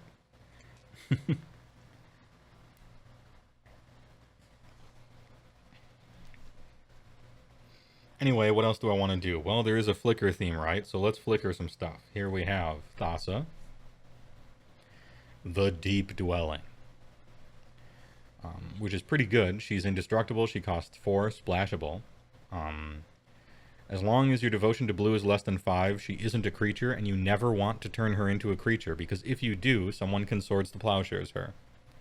But as long as she's not a creature, they basically can't do anything because it's indestructible, for the most part. There are exile effects, obviously. But at the beginning of your end step, exile 1 other target creature you control, then return the card to the battlefield under your control. This is awesome because you target Garth with it. And so you play Garth, you tap him, get a Black Lotus, end of turn, flicker him, and it's a new Garth because the game forgot when it leaves the battlefield. And so you can immediately get another Black Lotus with it, or whatever you want to do. So resetting Garth over and over is really important. Also, it does have pay 4, tap another target creature, which if you're really screwed, sometimes you have to do. For your opponent's, I don't know, Demon of Pain or whatever guy that kills you or something like that. So, then we have Teleportation Circle, which is kind of the same thing except easier to remove at the beginning of your end step. Exile up to 1 target artifact or creature. Ooh, we can exile an artifact and flicker it. And, you know, get the ETB effect again. Pretty nice. Also splashable. And costs 4. And then we got Conjurer's Closet, which is, again, the same thing, except this one costs 5, and it's just a creature. So we got some flickers, and we have a lot of ways to get to those. So those are very nice. These are the things to make sure you just always try to get right away and have. And of course you have regrowth on a stick with Garth, so getting them back is pretty nice as well. And then we have some downright embarrassing, just good stuff. Because we're trying to have fun over here in kind of an old school way. So, hey, look at that. We got a fork. Let's copy some spells, shall we? Not splashable, it's double red, but fork's pretty good in Commander. There are a lot of great targets for fork as it happens. Early game, you're playing against some green deck that plays some humongous search for 5 land, put it out. Hey, I'll cut out his reach right away. Now, oh, somebody's trying to draw a bunch of cards. Hey, thanks, me too. Someone is exsanguinating for 198. Hey, you know what? Same. And mine will resolve first. Not bad. Thanks for the win, you know. Someone's tooth and nailing with entwine. Yep, I'll do that, and then win in response. Just some great targets for fork. Big fan.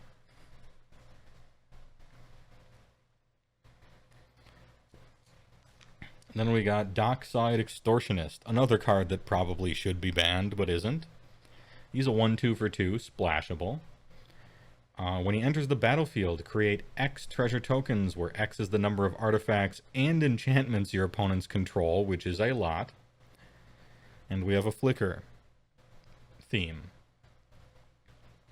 So I'm going to play a Dockside Extortionist and create 4 or 5 treasure tokens. And then, alright, pass the turn, he flickers. I have 10 treasure tokens now. Also,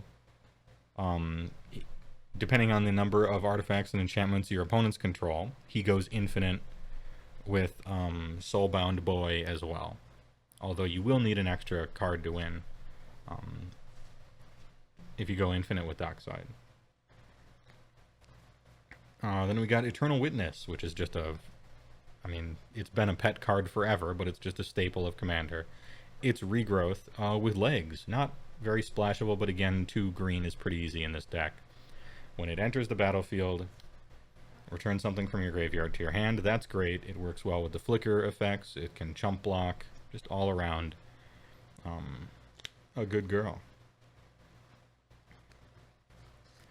Next up, we got Hornet Queen, which is a defensive, please don't kill me kind of card. It's kind of hard to cast. It's triple green, but that's just, it's actually not that bad, right? If you have 4 mana out, you have 4 land, and you made a Black Lotus last turn, like, hey, sack the Black Lotus for triple green, pay for a Hornet Queen, 2/2 Flying Death Touch, creates 4 1/1 Flying Death Touch when it ETBs. So you just have all these Flying Death Touch dudes, you're kind of turtling up, like, hey, don't attack me, I'll kill your stuff. And works pretty well with the flicker thing. You get an extra 4 things every time you do. Or sometimes if you have the enchantment out, every time you do this you get 8. That's pretty decent. The Chump Generator, the Don't Kill Me Please card. Then we got Wilderness Reclamation. Enchantment, splashable for 4. At the beginning of your end step, untap all lands you control. Hey, that's pretty good. Specifically with a deck like this one, where you're trying to like play Garth and then do something. It's nice to have an early game Wilderness Reclamation out, and then, alright, it's time to cast my commander, tap out for Garth, make a Black Lotus, end of turn he flickers, untap all lands I control. Hey, now we're ready to play on other people's turn. Playing on other people's turn is the best turn to play on for the most part, so Wilderness Reclamation is a big plus for me. Seedborn Muse, which does the same thing except it's a creature, so really easy to get rid of. But it untaps everything, even creatures, which is pretty cool. It's just all permanents you control. Hey, hell yeah, it's better. And it should be better because it's more expensive and it's more easy to kill. But great art too. Adam Rex, good stuff.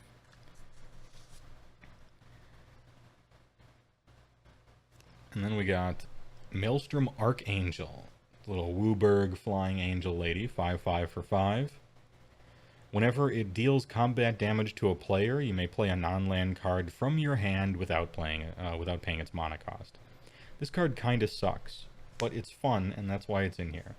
It's a little flying chump blocker, maybe. Sometimes you can deal damage with her and then play some super expensive card, or even like I find like sometimes it's nice and useful to, okay, Maelstrom Archangel attack, I'll play this for free, and then she untaps and all the other stuff. It's just kind of value. It's just kind of a little value lady. The Progenitus delivery system, yeah. And then last card we got Xyrus, the Writhing Storm. It is a Snake Leviathan. Looks pretty cool there. It's a 3/5 for 5, splashable because it's one of green, blue, red. It is flying, so it's a little flying chump blocker. Again, I like to have at least some reason for my opponents not to attack me. Whenever an opponent draws a card except the first one they draw on each of their draw steps, create a 1/1 green snake creature token. So all my opponents be drawing all these extra cards. I get some snakes. Thanks. I'll take some snakes. Little chump blockers on the ground. No big deal. And then whenever it deals combat damage to a player, you and that player each draw that many cards. So it starts out at 3. It honestly pretty much stays at 3. I'm not pumping my guys by very much. But this is one of those like multiplayer where using diplomacy kind of cards. This is a 3/5 flyer that makes me chump blockers. So just like, you know, chill out. A lot of times when it gets to my turn, I will be like, okay, who wants to draw 3 cards? Because it's whoever gets hit by this gets to Ancestral Recall. And so usually I'm just like, hey, who wants to Ancestral Recall? Let's go. You? All right. Swing. Hey, we each draw 3 cards. Everybody's happy. All right. Oh, a red deck?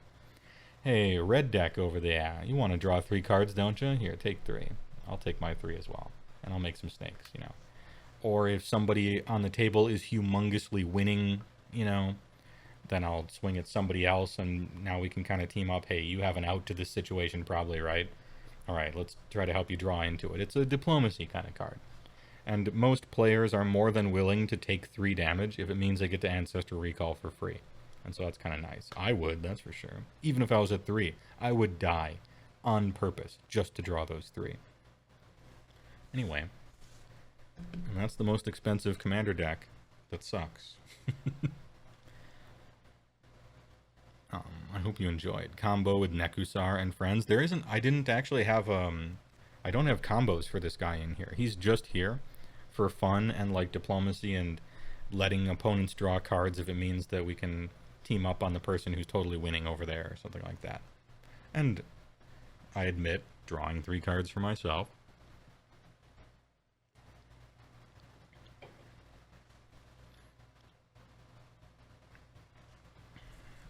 All right. Well, I think that's it for this time. We did show and tell. We had actual show and tell.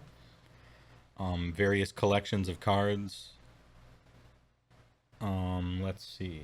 Oh, wait. Oh, wait. There's one more collection that you might be interested in seeing. Ahem.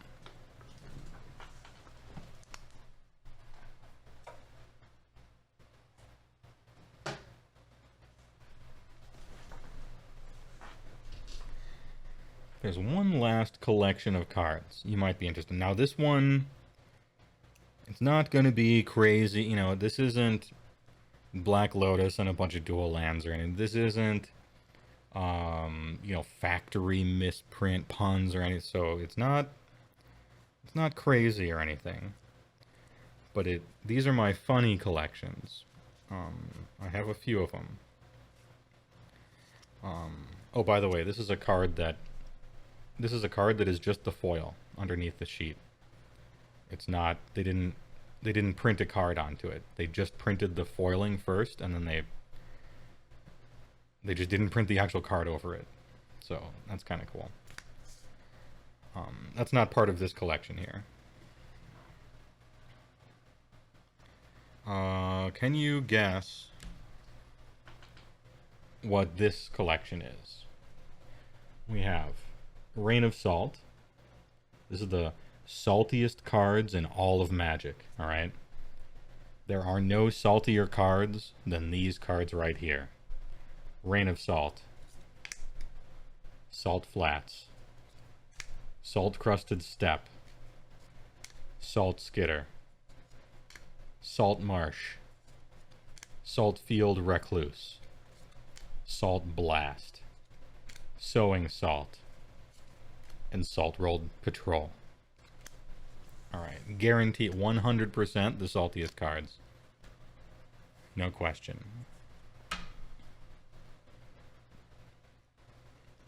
And last but not least, what could this pile of cards be here? One with nothing, one black instant, discard your hand. This is my collection.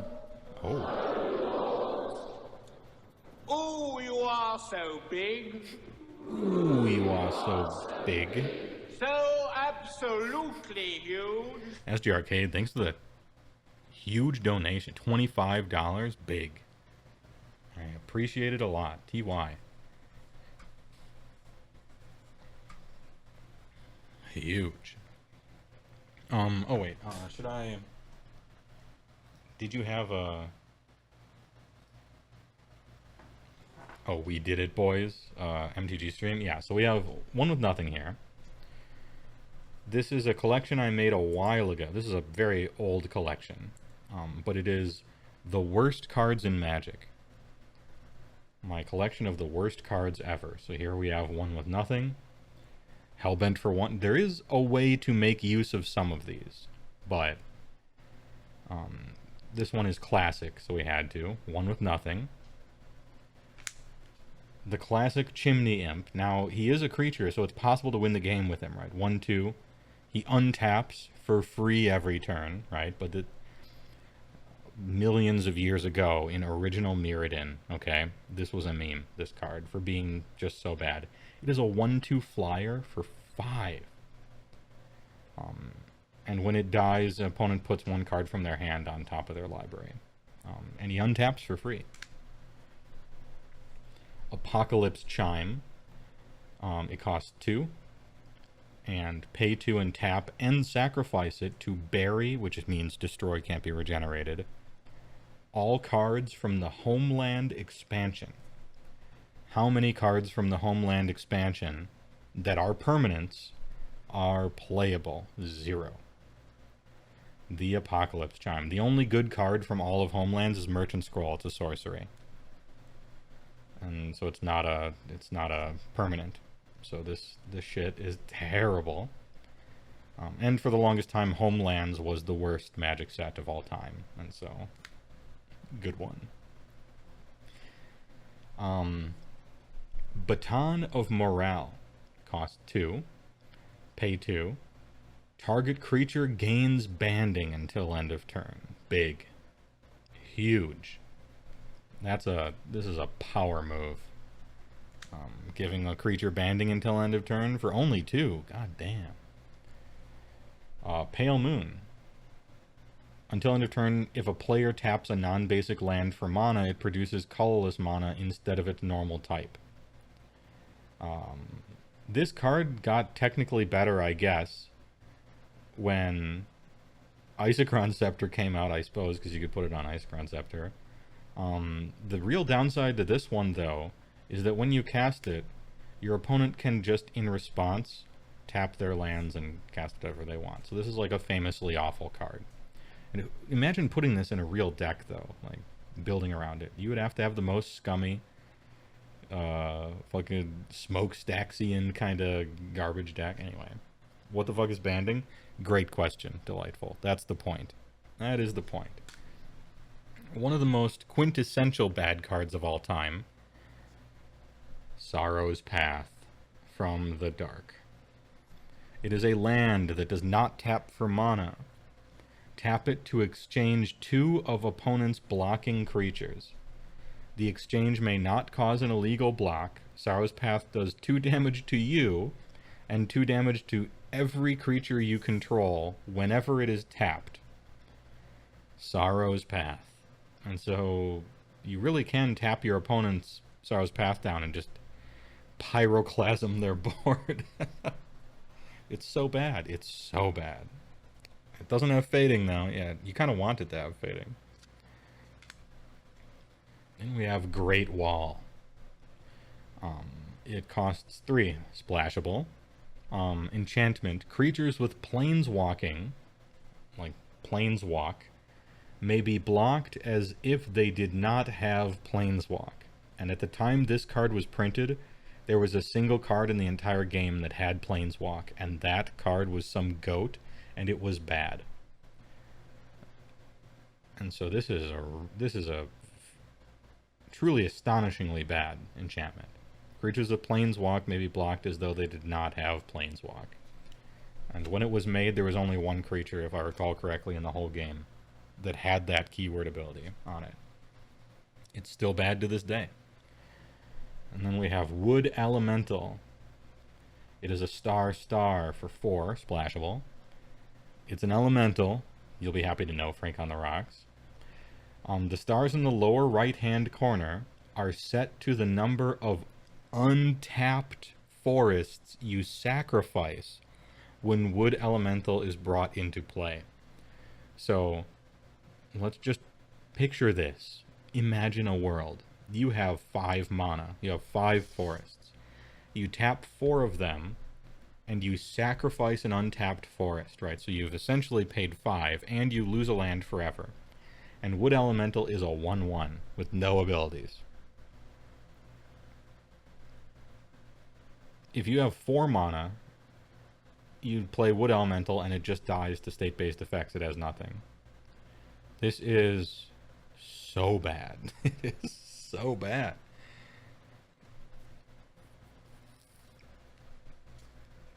And that art, though. Blech. Next up, we have a cycle of the worst cards of all time. I don't know if you can see it properly. We have Mountain Stronghold, Unholy Citadel, Adventurers Guildhouse, Seafarer's Quarry, and Cathedral of Sarah. These are lands from Legends that do not tap for mana, and they have all your green legends gain bans with other legends only. And each of them, all your red legends, all your black legends, all your blue, and all your white. So these are lands that do not tap for mana, and they just give your legendary creatures of a certain color the ability to band with other legendary creatures. And remember back here when someone asked what banding was, and I said that's the joke? Well, this is impressive. Doesn't even give you a colorless mana. It's not even your legends band with other creatures. It's only with other legends. Jesus Christ. Impressively bad. Spatial Binding, of course. Enchantment, blue-black. Pay 1 life. Target permanent cannot phase out until the beginning of your next upkeep. There's just talk about too specific of a hoser. Target permanent cannot phase out until the beginning of your next upkeep by paying a life for an enchantment. Holy shit.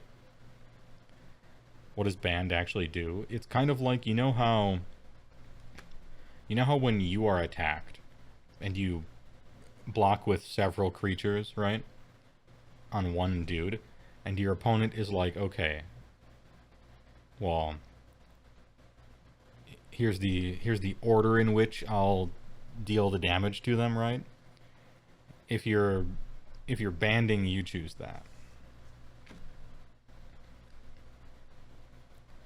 Anyway, Spatial Binding, Unobtainium Bullet, super shit. Then we have Erosion, triple blue enchant land. Actually, you don't care about banding anymore. You just Googled it, and its reminder text is longer than normal card. Yeah, banding. There's a reason they got rid of that mechanic. So this is enchant land for triple blue. Very, very not splashable. Target land is destroyed unless its controller pays 1 or pays 1 life during his or her upkeep. Effects that prevent or whatever. So you pay 3 blue, and you enchant your opponent's land. And on their upkeep, they have to pay 1 or 1 life, otherwise that land is destroyed. So this is like the worst Vindicate, but for land only, in the world. Triple blue. Oof. We have, of course, North Star. Artifact for 4. Pay 4 and tap. Right? So 4 colorless, or 4 generic, and tap. You may cast 1 spell from your hand by paying its casting cost in any type of mana. So if it costs 4 green, you could pay 4 blue for it or something like that, right?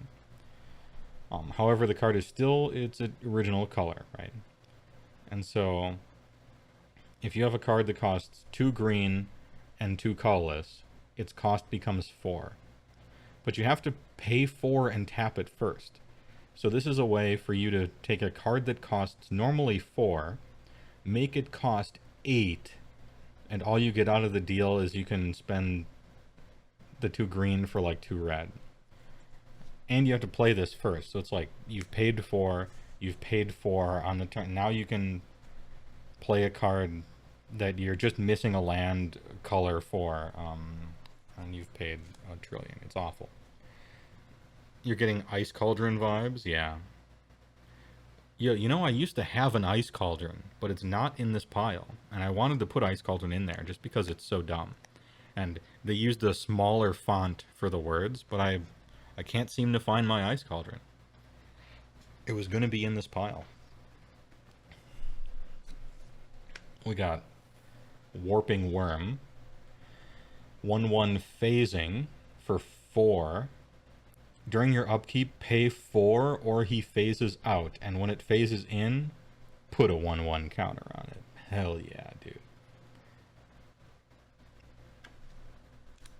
It's just an awful creature. It's not especially bad, but it is pretty bad. We got Juju Bubble.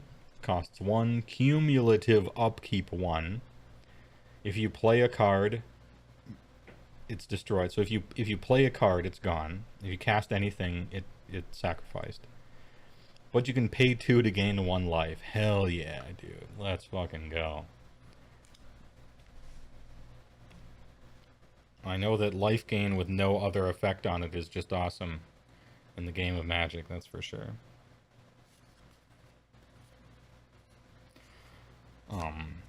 Foil Darksteel Relic. It costs nothing. It's indestructible. And it doesn't do anything. So, it's a card that costs nothing and does nothing. Alright. Good one. Great work. It gives you an extra artifact for affinity or something, I guess.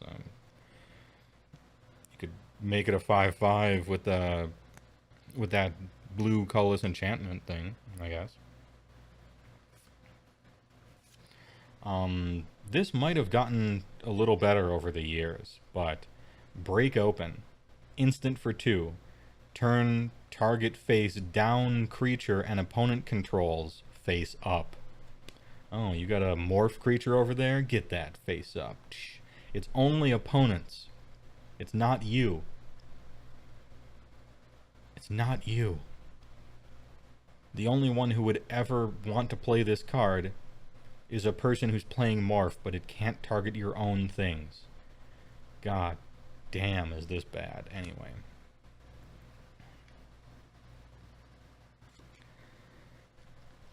Now we got Moonlace. 1 blue instant. Target spell or permanent becomes colorless. Holy shit. That's it, huh? Thanks for unmorphing my Retachroma for free. Yeah, something like that, right? Your Exalted Angel. Alright, Moonlace. Target spell or permanent becomes colorless. Hell yeah, brother. That's worth the inclusion. You only get 60 cards in a deck, and you chose Moonlace. All these flavors. And finally, Melting. It's an enchantment for 4. All snow-covered lands become non-snow-covered lands of the same type. Holy shit. The power. The absolute, like, my hand is shaking. The power of Melting. Cost 4. Jesus Christ. Alright, there it is. including some of the famous ones, some of the meme ones. The cycle of lands that give your legends banding with other legends, Sorrow's Path, Great Wall, Chimney Imp, the Chimp, classics.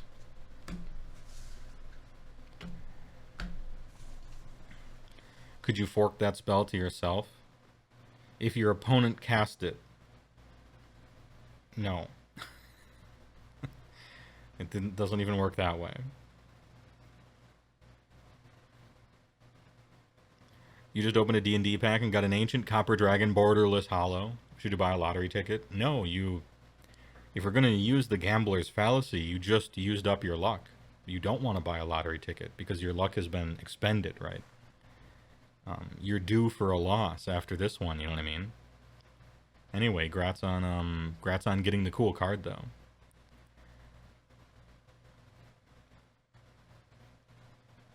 Yeah, your luck is spent. It's spent out. For your whole life, everything is downhill from here.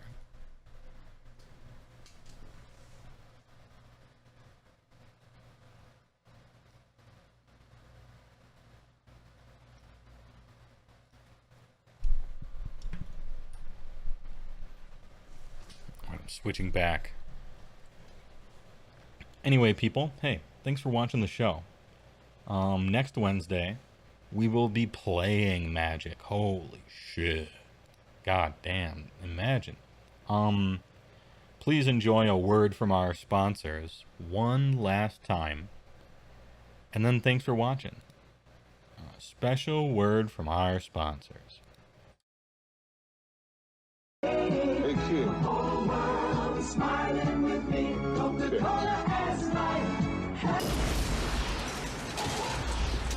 You like magic cards, right, kid? Oh, fuck yeah, this is the shit. Kill me now. Well, pull out your wallet, you little shit beast, because SG Arcade has a TCG player storefront for you. Tell your friends, too bad you don't have any. Just call 1-800-420-6900 or steer your web browser to the sgarcade.com superhighway. Holy fuck these deals. If you go where this stream advises to shop, the cream rises to the top. Oh yeah.